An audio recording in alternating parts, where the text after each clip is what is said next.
Esta semana repercutiu intensamente a situação das queimadas na Amazônia. Depois de muita discussão retórica, o governo reagiu, né, no combate às queimadas. Polícia Federal tenta identificar e punir culpados, mas por outro lado, começam, o que é já uma preocupação, começam os boicotes aos produtos brasileiros por empresas estrangeiras.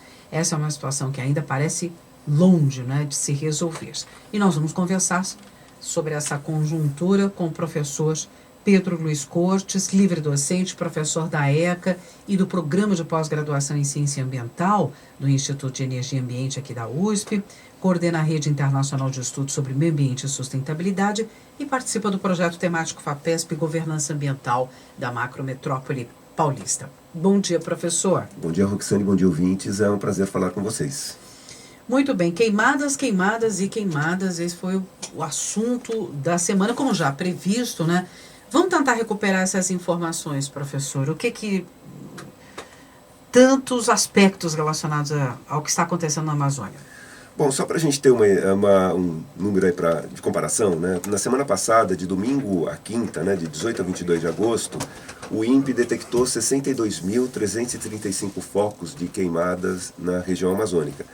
Essa semana, né, considerando o mesmo período, né, de domingo a quinta, né, de 25 a 29 de agosto, foram 40.454, ou seja, houve uma redução no número de queimadas, mas de qualquer forma, isso fica bem acima dos 28.759 focos verificados entre 25 e 29 de agosto do ano passado.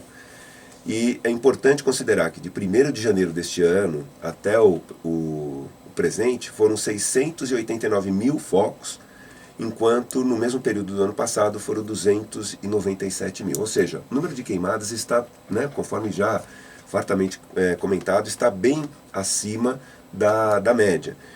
E persistem essas queimadas, e apagar todos esses incêndios, né, dar conta de todos esses focos, exige um esforço considerável. E eu particularmente acredito que somente com o período de chuvas, mais para o final do ano, é que a situação estará sob controle.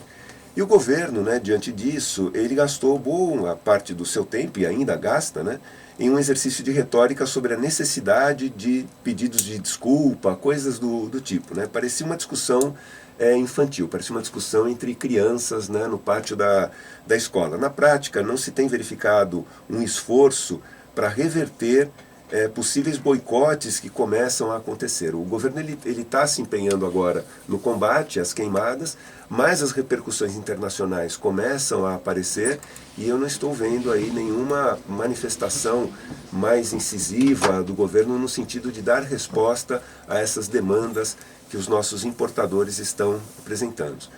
Essa semana também nós tivemos a reunião dos governadores, né, dos estados amazônicos com a presidência da República, e os governadores eles foram unânimes em relação ao recebimento de doações do exterior. Todos eles concordaram, pois alegam que não tem recursos suficientes para combater as queimadas.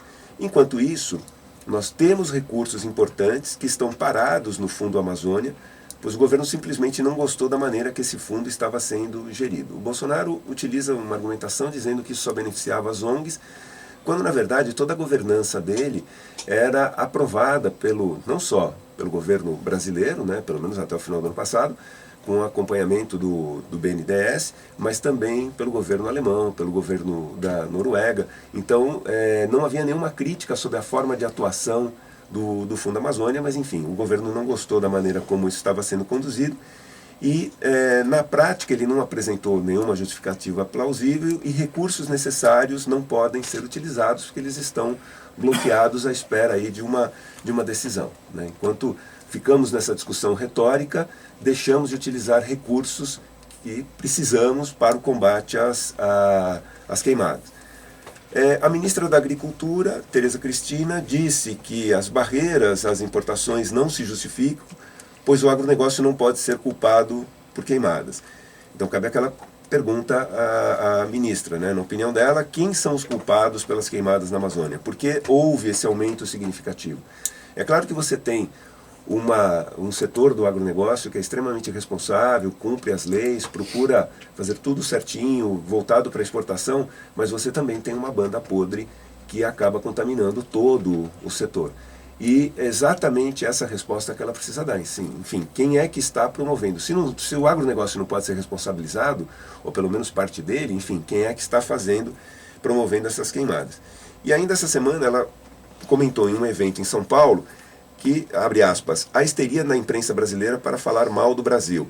É um crime lesa pátria que se comete, fecha aspas. Novamente, parece que alguém do governo parece que continua brigando com os dados. E ela vai ter dificuldade de explicar isso a importadores europeus que podem boicotar produtos brasileiros. Porque não são apenas os dados do INPE que mostram um aumento significativo do número de queimadas.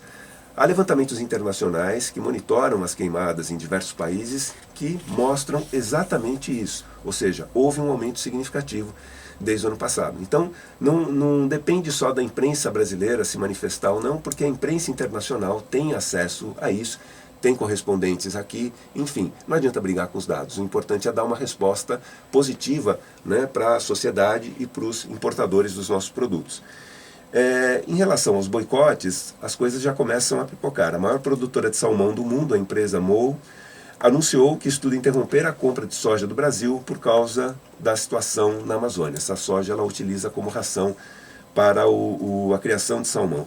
A Nestlé não falou em deixar de fazer negócios no país, mas anunciou que deverá reavaliar as práticas de seus fornecedores de subprodutos de carne e cacau da região amazônica. A VF Corp, que detém marcas de calçados como Timberland, Kipling e Vans, decidiu suspender a compra de couro brasileiro.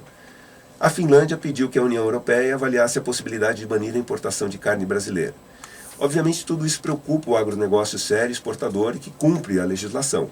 Mas também há aquela banda podre do setor produtivo que atua de maneira danosa aos interesses nacionais. Então não adianta a ministra da Agricultura brigar com os dados e dizer que a culpa não é do agronegócio, como a gente acabou de comentar agora, tem que combinar isso com os importadores dos produtos brasileiros, né?